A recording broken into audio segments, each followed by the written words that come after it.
नमस्कार, आप देख रहे हैं ब्रेकिंग बिहार। आज इस प्रकार से जदयू के पूर्व राष्ट्रीय अध्यक्ष और पूर्व केंद्रीय मंत्री आरसीपी सिंह ने जन सुराग धारण किया और उसके बाद से जिस प्रकार से खास करके मंत्री अशोक चौधरी पर न सिर्फ प्रशांत किशोर बल्कि आरसीपी सिंह ने भी जो तीखा हमला किया है, इन्हीं विषयों बात करेंगे। हमारे साथ अभी जदयू नेता राजीव रंजन पटेल जी सीधे तौर पर आरोप लगाया है प्रशांत जी और आरसीपी सिंह ने कि उन्होंने जो जमीन तैयार किया उसी पर आज आपके जो 4 लोग सरकार चला रहे हैं। प्रशांत किशोर जी और आरसीपी सिंह दोनों 94 ईस्वी में हमारे दल के हमारे नेता के आसपास भी नहीं थे। राजनीतिक रूप से हमारे नेता के साथ आरसीपी सिंह जी जरूर थे ओएसडी के रूप में, लेकिन जब हम जनता दल जॉर्ज का गठन हुआ था तो उनकी कोई राजनीतिक भूमिका नहीं थी और प्रशांत किशोर जी तो इंडिया में ही नहीं थे, तो उनका ये दावा तो अपने आप खारिज हो जाता है। संगठन के लिए काम आरसीपी सिंह ने नहीं किया। नहीं, संगठन के लिए जब जवाबदेही मिली थी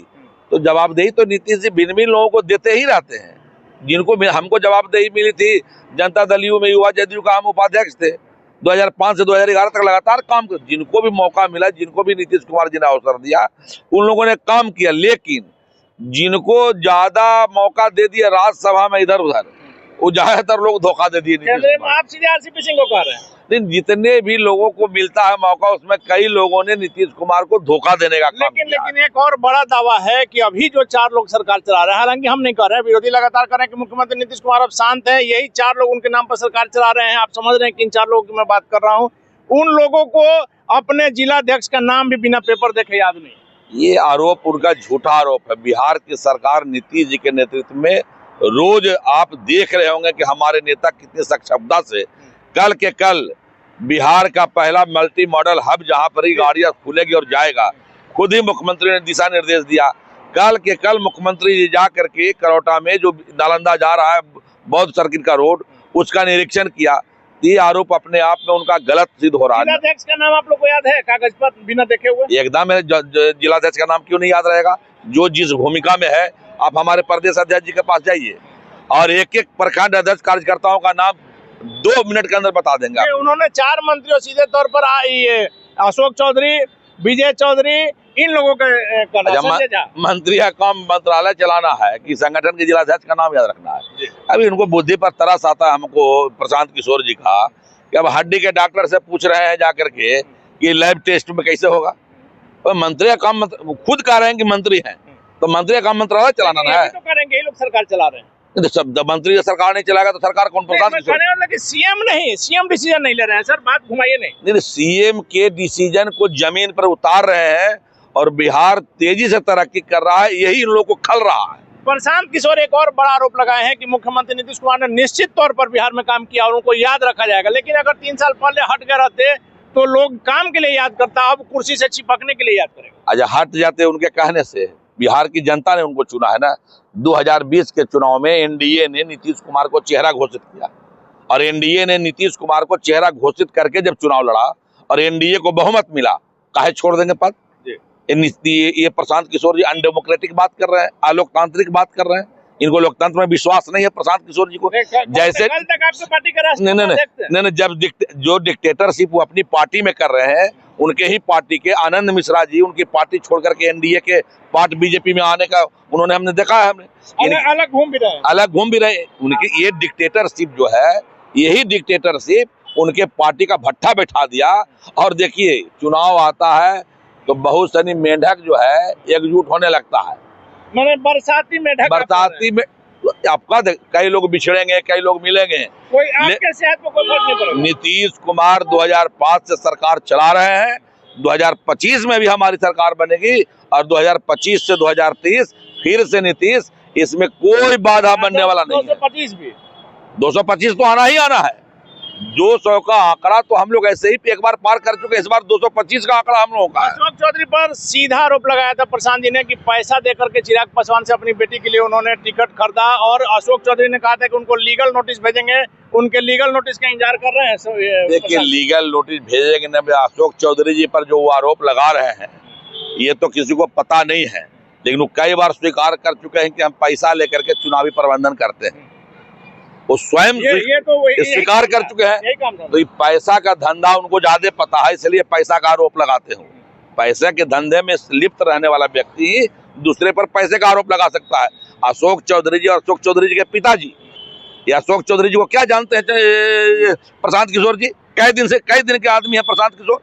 अरे अशोक चौधरी के पिताजी की लिगेसी है। अशोक चौधरी के पिताजी राजनीति में रहे हैं और लंबे वक्त तक राजनीति में रहे, मंत्री रहे हैं और बिहार को चलाया है उन्होंने। उनके ये पुत्र हैं। भारत की दूसरी सबसे बड़ी पार्टी का वो आदमी प्रदेश अध्यक्ष रहा है। और प्रशांत किशोर जी को बता दीजिएगा जाकर के कि ये आदमी बरबीघा जब जनरल सीट हो गया तब भी चुनाव लड़ने का हिम्मत किया और बहुत थोड़े मतों से अशोक चौधरी आ रहे हैं। तो अशोक चौधरी को साधारण बात ये आरोप लगा करके, असल क्या है, प्रशांत किशोर जी अशोक चौधरी पर आरोप लगा करके अपना टीआरपी बढ़ाना चाहते हैं। उनको टीआरपी बढ़ाने का शौक है अशोक चौधरी का नाम लेकर। अशोक चौधरी पर एक और बड़ा आरोप लगाया प्रशांत ने कि जब कभी वह प्रदेश कांग्रेस के अध्यक्ष हुआ करते थे, प्रशांत जी के पास जाकर के बैठते थे, उनको हिम्मत नहीं होती थी कि लालू प्रसाद यादव से सीटों को लेकर के बात करें। उस समय सदानंद सिंह भी थे। अच्छा एक बात बताइए, अगर आपको शादी में हम बैंड पार्टी बना करके ले आवे तो द्वार लगने के समय बाराती का बाजा कौन बजावेगा? Band party बजाएगा।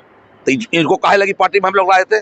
प्रशांत किशोर को 2015 में पार्टी में किस लिए हम लोग लाए थे? चुनावी प्रबंधन के लिए, बाजा बजाने के लिए लाए थे।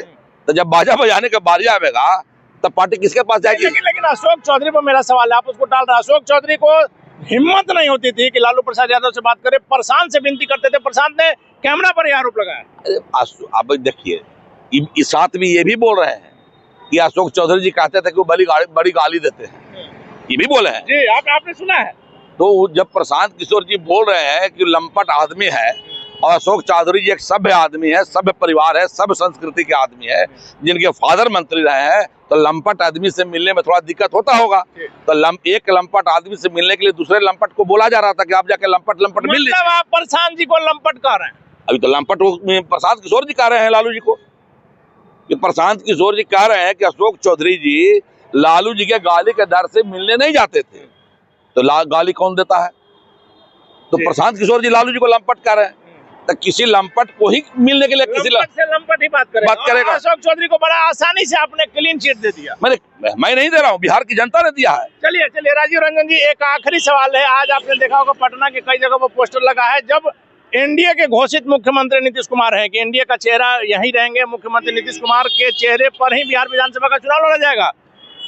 चिराग पासवान की पार्टी के नेताओं ने लगाया है कि बिहार को जिसका इंतजार था, चिराग का स्वागत है, ताज पहनाते हुए चिराग बिहार का मुख्यमंत्री बनेंगे।